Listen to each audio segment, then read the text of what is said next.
time for my morning walk. And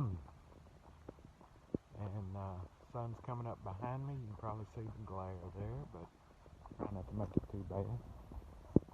Get about 1.5 miles, not quite 2 miles, when I make this trek all the way around to the boat ramp. And speaking of the boat ramp, there is a spillway over there. When the water gets high, it kind of feeds through the streams in the forest. And for the last couple years, that spillway had some erosion under it, and the concrete collapsed. And naturally, with the COVID pandemic and being a national forest, you had all kinds of bureaucratic red tape. They had to get the budget approved. They had to take bids. And all of that was finally done. And they have started work on it. They've got a crew in here from Texas and Pennsylvania. I talked to them yesterday. And they're checking the soil up under it, and you know how stable it is and everything to go along with it. And the guy told me we're looking at least 2 more years of the water level here being, you know, probably 8 or 9 foot down.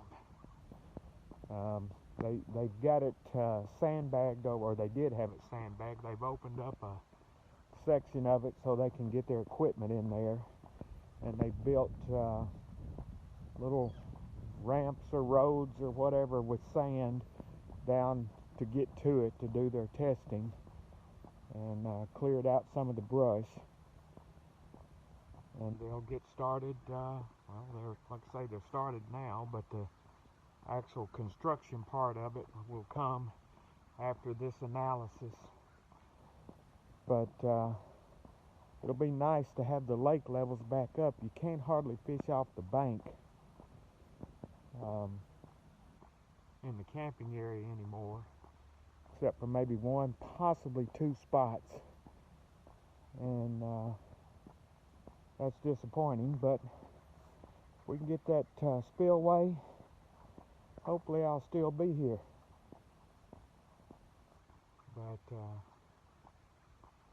it needs to be done really bad. There's no telling how old that spillway is. Probably from the, if I was guessing, they built the lake and the dam across the road here in the 30s, late 30s, mid to late 30s, I guess. And you know, I wouldn't be surprised if the spillway wasn't put in at the same time, or maybe shortly after.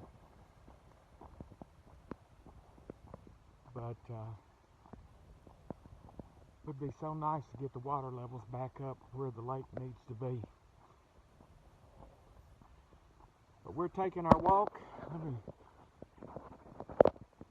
get up to the top of the hill before I get out of breath.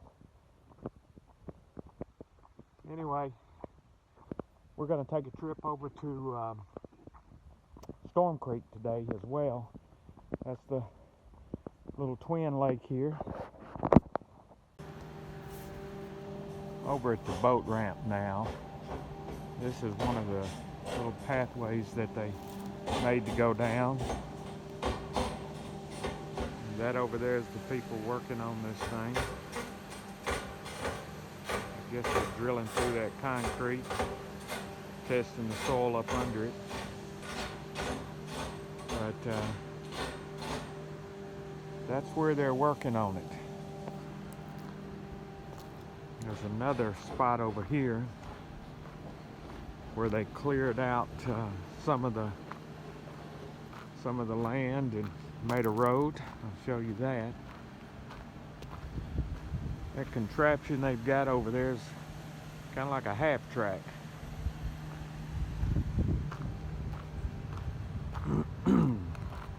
A mobile lab, more or less.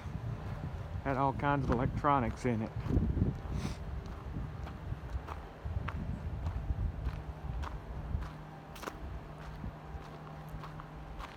Here's the other road that they built. and cleared out so they could get down here. Walk down this way.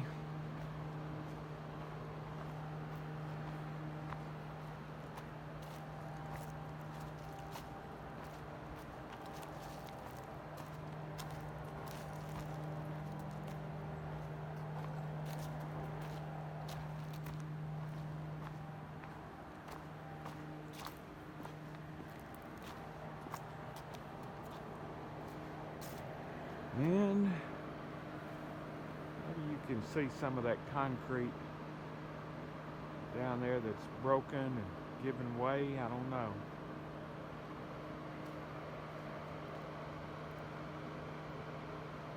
But that's what they've got to fix, and it goes on down through the woods a little more.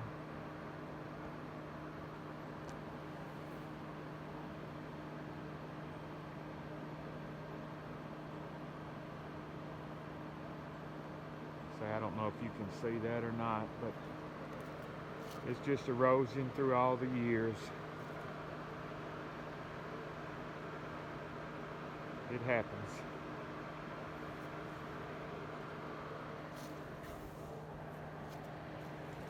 And back up the new path road we go.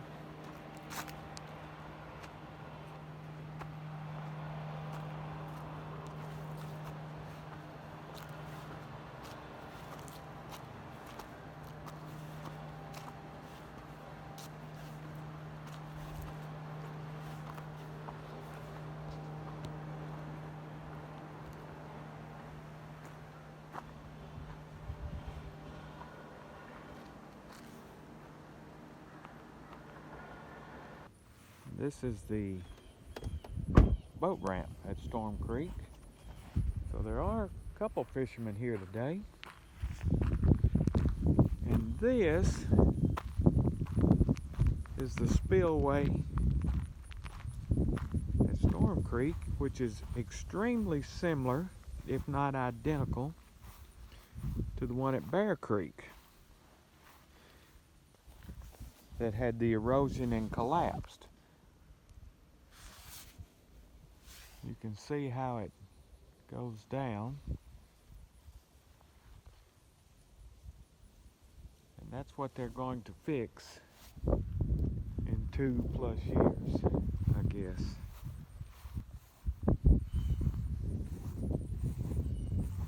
Walk across the road and see the other side of this spillway right quick. Not like I have a whole lot to do right now.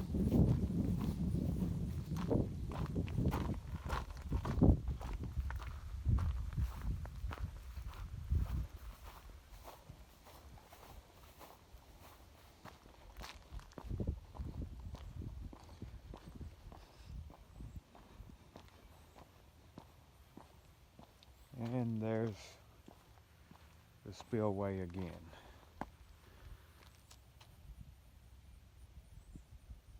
And you can see what they've got in store for themselves at Bear Creek, trying to repair that. Good luck.